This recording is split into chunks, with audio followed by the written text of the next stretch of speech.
What does Professor Lancaster think? The Michigan Empire.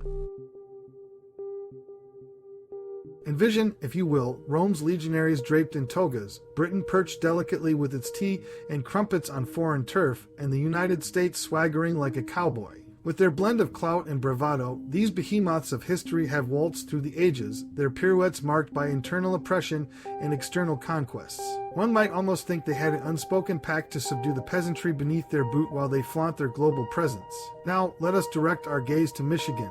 Long before the French and British turned the Great Lakes into their chessboard, Native American tribes were flourishing in the region. Enter the European settlers with their gleaming technology, grandiose infrastructure plans, and their tantalizing promises of economic opportunities. Founded in 1701 by the French, Detroit quickly became a strategic location in the Great Lakes region, coveted by both the French and British empires. In the eternal game of monopoly played by these two empires, Michigan was boardwalk. It was highly coveted and fiercely contested. In an act of strategic brilliance coupled with a dash of sheer folly, the British issued the Proclamation of 1763. This decree aimed to halt American colonists' westward encroachment, much like trying to stave off a deluge with a mere garden hose. Unsurprisingly, the colonists were less than pleased, and for Michigan's indigenous people, it was yet another broken promise in a litany of betrayals. Yet, in the face of such adversity, the indigenous people of Michigan showed remarkable resilience, a testament to the human spirit's ability to endure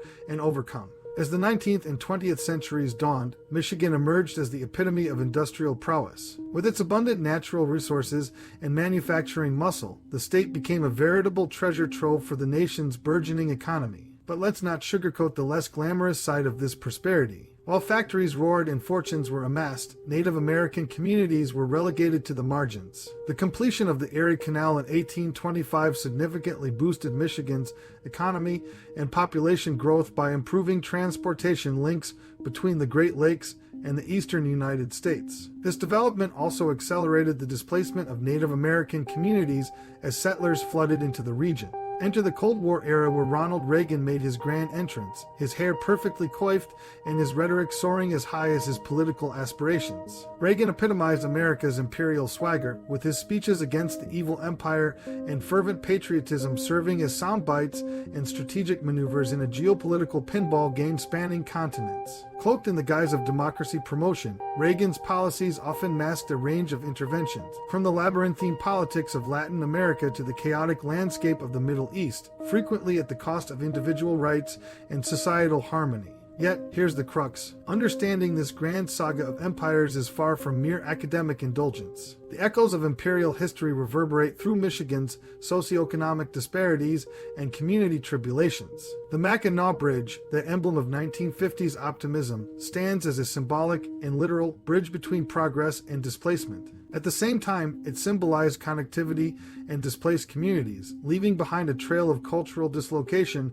that mirrors the imperial playbook. There is a broader pattern in history where imperial powers, in their quest for expansion and modernization, displaced indigenous populations or local communities, leading to long-term cultural and social dislocation. For instance, the construction of the interstate highway system in the United States during the mid-20th century often resulted in the destruction of predominantly African American neighborhoods in urban areas. Communities were uprooted to make way for highways, and the cultural and economic fabric of these neighborhoods was irreparably damaged. Empires, whether ancient Rome or modern America, have a knack for balancing grand ambitions with the gritty reality of exploitation. By scrutinizing these patterns, mainly through the lens of Michigan's history, we can better grasp how past injustices sculpt our present-day realities. As we navigate global challenges today, remember that the delicate dance between progress and human dignity is a tightrope walk worthy of our utmost finesse. This balance is not just a theoretical concept, but a real and pressing challenge we must all strive to achieve. You've been listening to a portion of the RPTM Podcast.